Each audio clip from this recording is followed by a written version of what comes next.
am here. I'm always up for talking about my third act. So just as quick introductions, I'm Colleen. I'm 58. I've been a widow for 7.5 years.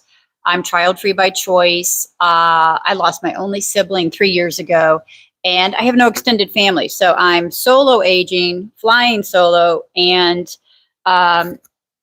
really I've lost everybody and everything in my life in the last 7-8 years. And so I'm really kind of starting over. I'm building a new life that I didn't expect to need to be building.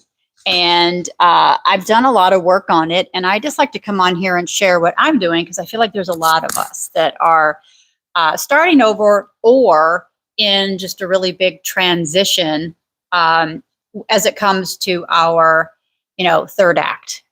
So for starters, I think, just a couple points.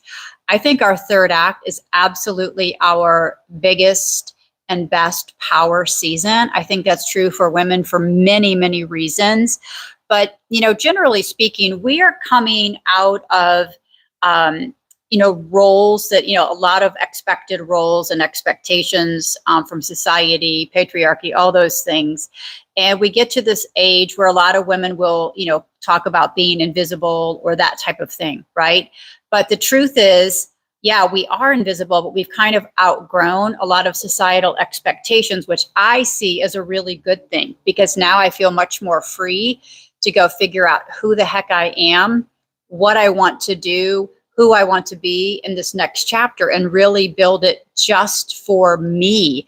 I'm calling this my me season, my me first season, my selfish season, whatever you want to call it.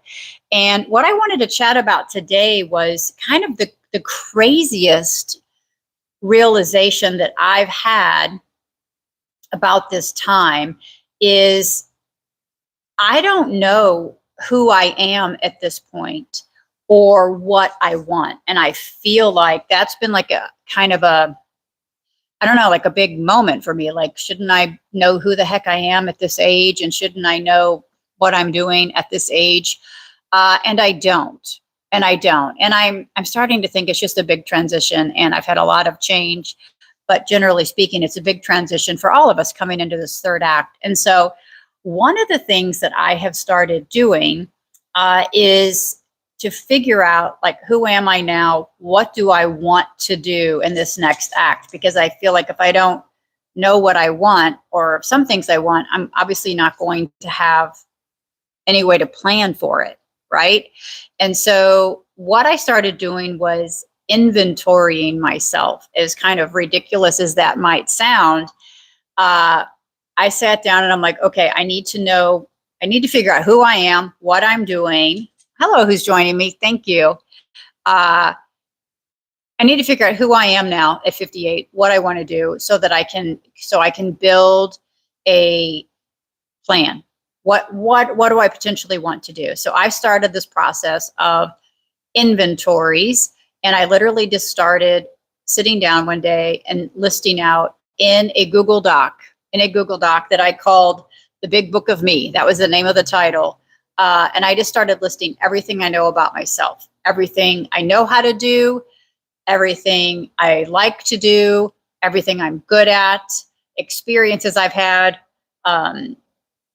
aspiration, literally everything. I literally just started writing list of myself. And the whole point was to get myself kind of in black and white on paper again, just to kind of see. I mean, I'm 58, and let's face it, you forget a lot of the stuff you've done. You forget a lot about yourself over time, right?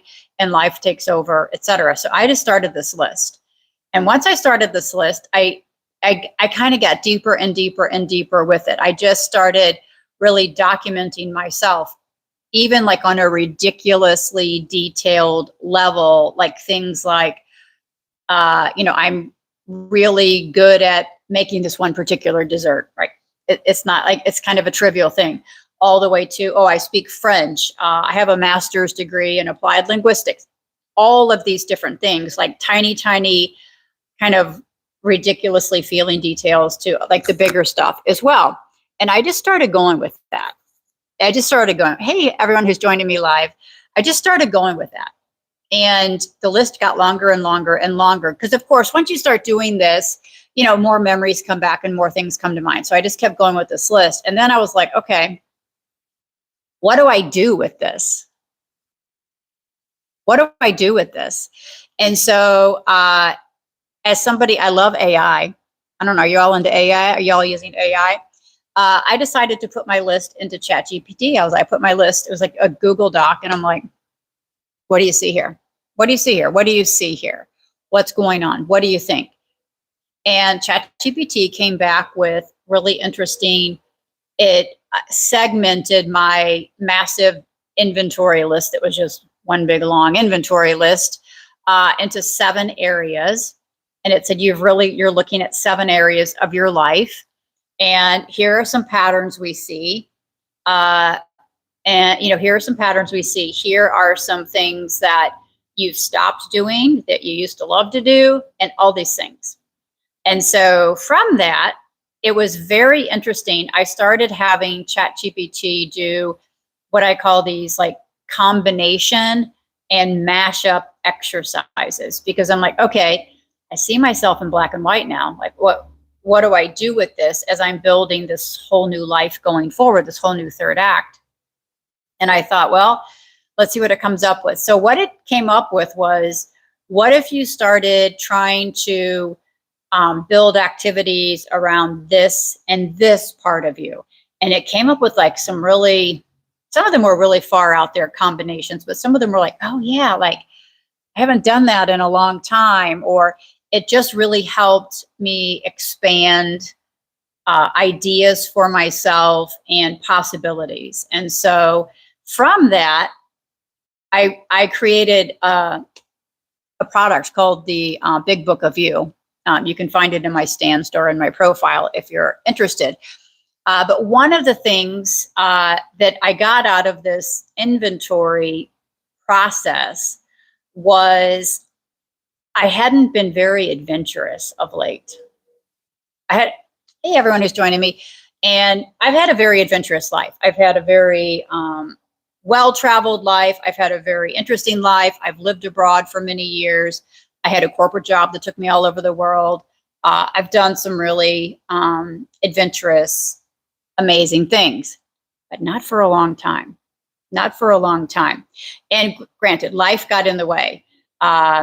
I was laid off in 2016 from a decades-long corporate job, started my own business. My husband fell very ill very quickly. I became a caregiver. I took care of him for a year. He passed away. That was 7.5 years ago. And that alone is enough to losing my job, starting a business, losing my husband was like, it was a lot to take on, emotionally. And then at the same time, my sister was battling cancer. I lost her 3 years ago. And so my life very much imploded, or life how I knew it. So there wasn't really room for adventure, not to mention COVID, right? Anyhow.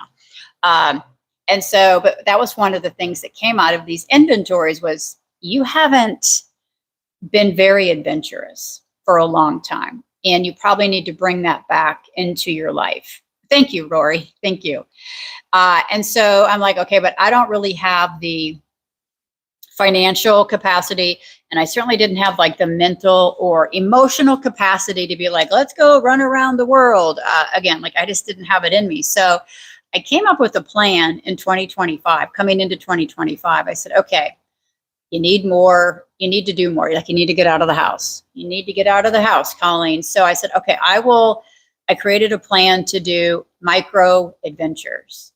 And I came up with a system that it had to be something I'd never done before and very low commitment, meaning I wasn't going to go sign up for some 10-week program or, some wild ass thing. So it was like one-off events that I would do, again, something I've never done before and very low commitment. So for example, the first micro adventure that I did in 2025 was I went geocaching. I think it was in March. March. It was an afternoon. It was like an afternoon. And so the whole point is do something I haven't done before, start kind of getting that sense of adventure again, but also low commitment, because I didn't have that in me. I didn't have it in me to go sign up for some overwhelming whatever. And it turned out really well, because what I found is if you go do the thing, you like it, hey, you can go do it again. If you go do the thing and you don't like it, it's a couple hours, like no harm, no foul. But I will say the benefits to what I've been doing, and I'm due for my third one. I'm due for my third micro adventure. So I went geocaching. I went and took a CPR. I got certified in CPR. And then I had signed up for an archery clinic that got canceled. So I'm due for my third one. I'm overdue for my third one. But what came out of it was interesting is I figured out it's not even the thing that you're going to do. It's the idea of just doing something new and bringing new points of interest into my life.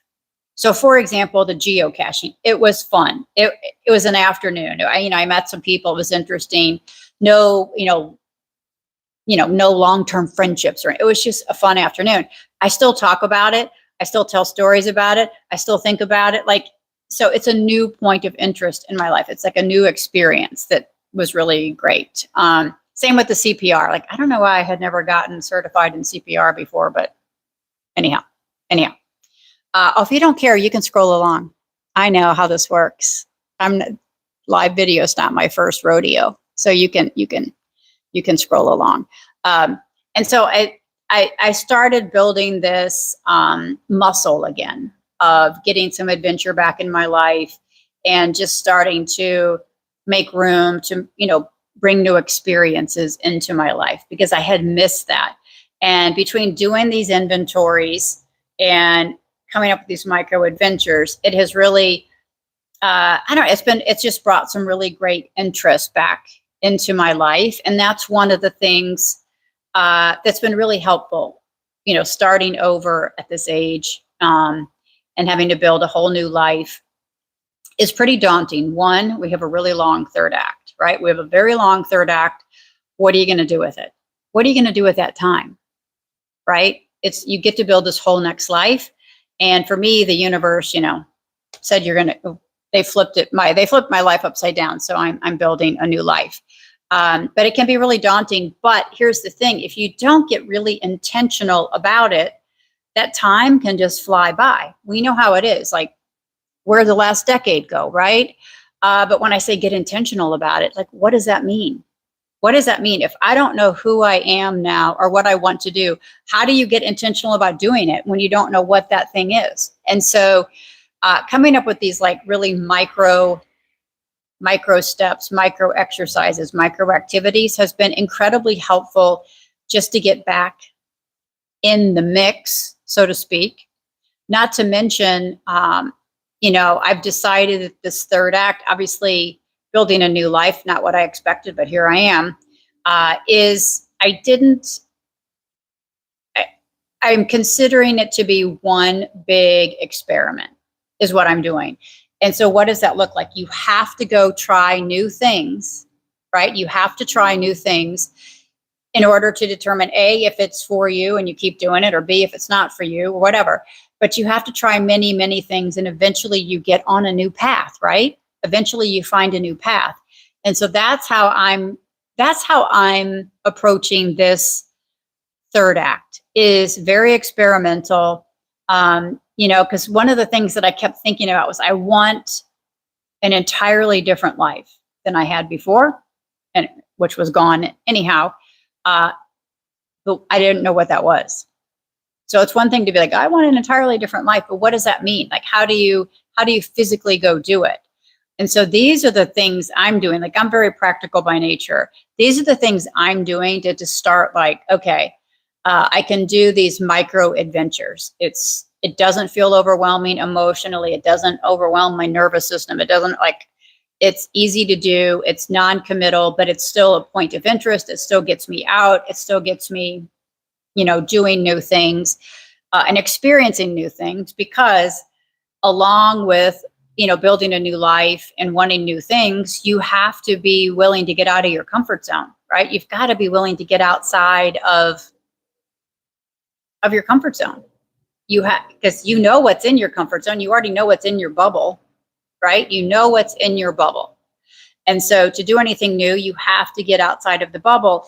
And to do that in a way that felt like safe and doable and not overwhelming, that's what I came up with, were these, micro adventures and things like that. And so that's what I did. So that's kind of, I don't know, my introduction. I'm building a new life at 58. I never expected to be in this place. And hang on, I'm putting people in timeout. I never expected to be in this place, right? But here I am, starting over at 58 and building a new life. And there's lots of layers to it. Not to mention, I'm an entirely different person than I was, of course, 40, 30, 20 years ago.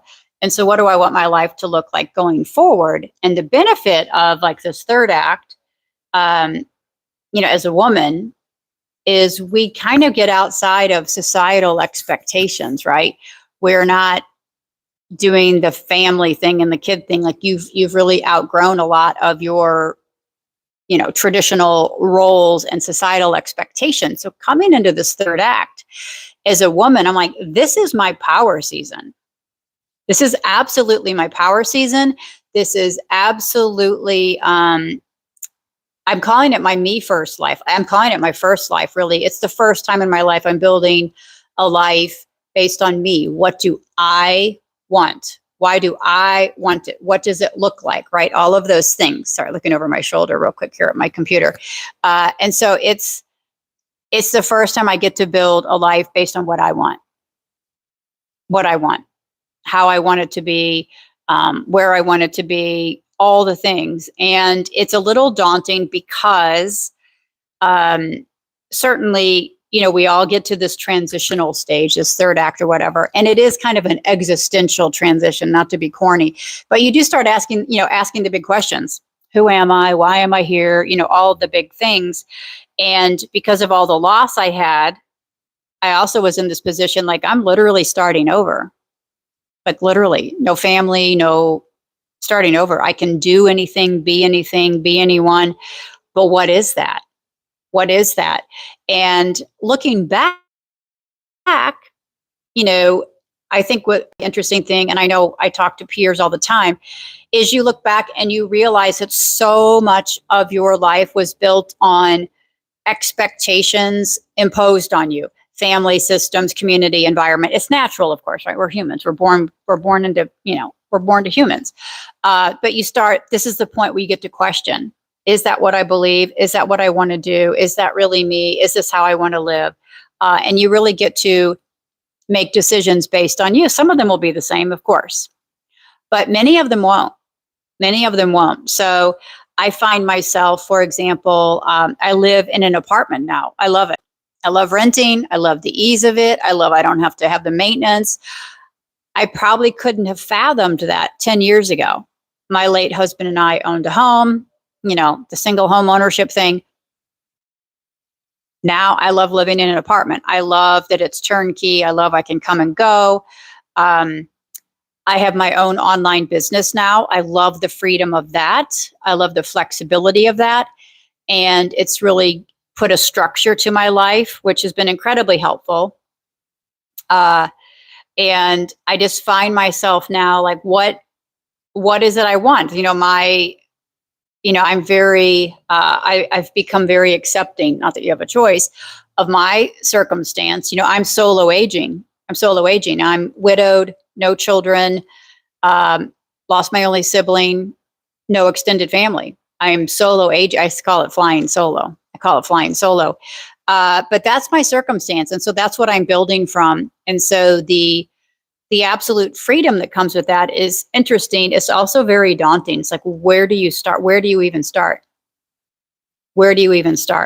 And so that's where I've come up with this kind of philosophy of micro steps, micro activities, micro moves, micro actions, because it's all going to be very, experimental. There is no certainty. And one of the things I've noticed about myself is, and I think just society as in general, is we run out of milestones. Like I talk about this a lot. Like when we're born, you're given the movie script, right? You're given the movie script with all the milestones, the first steps, the graduating high school. You have a bunch of milestones, right? Get married, have kids, get the station wagon, the 2.5 kids, all that stuff. And then what happens is you reach a certain age, you retire, and whoosh, no more milestones for you, according to the movie, according to this movie script we're given. But reality is no longer that, right? I'm 58. I got another 30 years. Easy, good years. What do you do with that, right? Because we have this really healthy longevity now.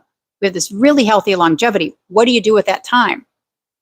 But the realization was like, gosh, I don't have milestones. I don't have big goals. Like my whole life, I've always been working towards something bigger, with the graduating college, getting a degree, getting a job, getting a better job, getting, all those things. And then suddenly you've kind of been there, done it all. And there's no you need milestones. You need to start setting your own goals, but which goals are you going for, right? Where do you start? Where do you even start? So that's where I came up with my inventory system. That's where I came up with my micro adventure planner. And I'm building a community on the school app called Third Act Lab, again, laboratory, that's really going to be a place to kind of figure out how to build this third act very intentionally when you don't know where to start or how to start, right? Where do you even start? And I do think you start with, I call my inventories like taking stock. Who are you now?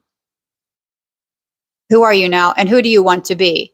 And one of the interesting things I have found about myself is even though I don't have specific goals, like I have some bigger goals, but say to smaller goals, is it's more a goal of how I want to feel and then reverse engineer into that. So one of the things I'm very adamant about for myself is I want to be free to build my life and set my own schedule.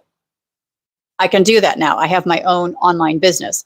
It's a lot of work, takes a lot of structure, but it's mine. Like having that freedom and flexibility far outweighs, the cons of having your own business. That's one thing. I always talk about, I want to feel more, more adventure in my life because I do love adventure. I haven't had it in a long time. What can that look like in my life now based on where I am now? Right? My current circumstances aren't, I can go travel the world, for 90, whatever it is. But I can do micro adventures. So it's more, I reverse engineer into these goal feelings. And so, another goal is I want to feel like I have a support system.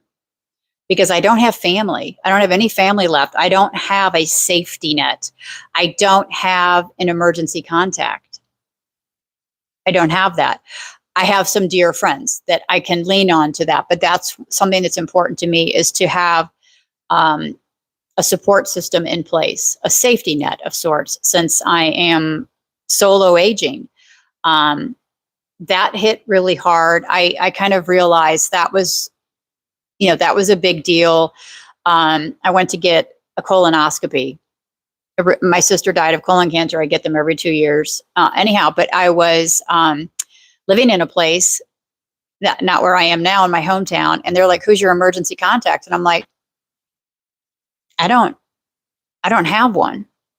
And they're like, well, we can't let you do this or leave if you don't have like an emergency contact and a way to get home. So I put down my dog sitter. I didn't have one. I'm like, okay, you need to build, a credible support system that somebody you could call on in the case of whatever. So that was important to me. So there was that. There was freedom of my schedule. I wanted that. And I wanted to know that I could live anywhere and be anywhere and still generate income. So I have that, and I have freedom of schedule. I know I need a support system of some kind, which is still probably a work in progress. I know I want adventure and new points of interest in my life. I have always been somebody that just loves exploring and learning and what's over there, what's over there. Hang on. Sorry. And so those are the things. So that's kind of how I'm creating goals for myself now, is setting almost like feelings goal. How do I want to feel, and reverse engineer? How can that look like in my life right now with my current set of circumstances? That's what I've done. And so that's where I'm starting from, because building an entirely new life at 58, starting over, is daunting. It is really daunting. And it has really entailed a lot more than I thought it would. It has entailed like downsizing and purging of belongings. That's been a big thing. It's been kind of rebuilding my physical environment. So it's been interesting, but I'm doing it through my lens now, which when I joke, I call it my first life. This is the first time I'm building a life by me, for me, about me. And it's wonderful. It's also very daunting and scary, to be honest. It's very scary starting over, especially, when you don't anticipate it. So that's how I do it. But I knew I needed to take stock. Like, where are you now? What do you have now? Who are you now? What might you want? Because without some definitive ideas, it's really easy just to be like, oh, I don't know what I want. And then you wake up 3 years from now, like, I don't know what I want, still scratching your head. So I knew I wanted to get intentional about it. And that's how I've done it. I started with my inventories. Who am I now? What do I know how to do? What do I like to do? What are the experiences I've had? What are experiences I never want to have again? What do I want my physical space to be? What do I want my days to look like physically? And I'm talking about getting detailed with this. And so I'm looking over my shoulder here at these. I came up with, when I did this big inventory list, then I took my big list, put it into ChatGPT. I'm like, what do you see here? And it came up with 7 areas of my life that I inventoried. It was skills and expertise. What do you know how to do? Interest. What do you like to do? Hobbies and like rediscovered joys, things that I think we all have these, like things you've done like when you were a much younger person, and then they get tabled or put on the back burner forever and ever, because you're busy lifing. That lessons learned. That's a big one. Accomplishments and experiences. That was the one that really surprised me, like how much of myself I had forgotten. That was number 6. And then your environment. Oh, and excuse me, that was 5. Dreams and aspirations and your environment. And those were the 7 areas that I inventory. And I go back to these inventories and refer to them. And it was more about seeing myself in black and white again, remembering things I had forgotten. And then AI helped me see patterns and areas I could combine. And I came up with like a radical, kind of playbook, and a 90-day playbook based on things that I would go try. And that's where the micro adventure plan came from. And that's what I did in 2025. Is one of the areas was like, you just need some more adventure. You need to get out more. You need points of interest. You also need things on your calendar to be looking forward to, and not just made up shit. Real things that are interesting to you, that feel meaningful, that feel purposeful. And so I did that. So coming into 2025, I'm like, okay, I will do one micro adventure every other month. And it needs to be something I've never done, and just very minimal commitment. Again, these are not 10-week long programs I'm signing up for. These are like Saturday afternoon, one-off things. And they have been incredibly helpful. They've been really enjoyable, but they've been incredibly helpful just to get back in the mix, to get out, back into the world and trying new things, because I know I'm going to have to try a lot of new things to figure out what my next path is, right? You're not going to, I know what's in my bubble. I know what's in my comfort zone. And so I have to get out of that. I have to get out of that to figure it out. So anyhow, that is who I am. And that's what I'm starting with in terms of like starting over and building my third act, starting over at 58. And after a tremendous loss and, you know, an implosion of my life, starting over, it's been a very, you know, I don't know, emotional, tumultuous time, but also very eye-opening, very eye-opening. And the more I share about it, the more I find us, a lot of us, in the same boat. Like, what are we going to do with this third act? Because it's a long one and it can be a great one, but we need to be intentional about it. So anyhow, I'm going to sign off, but thank you for joining me. I appreciate it. This is not my first YouTube live. It's only my second one. So I appreciate you joining along, and I'll be back. I'm going to be doing more on YouTube because I have so many creators on here that I enjoy following. So I'm going to start posting what I'm doing as well. All right. Cheers.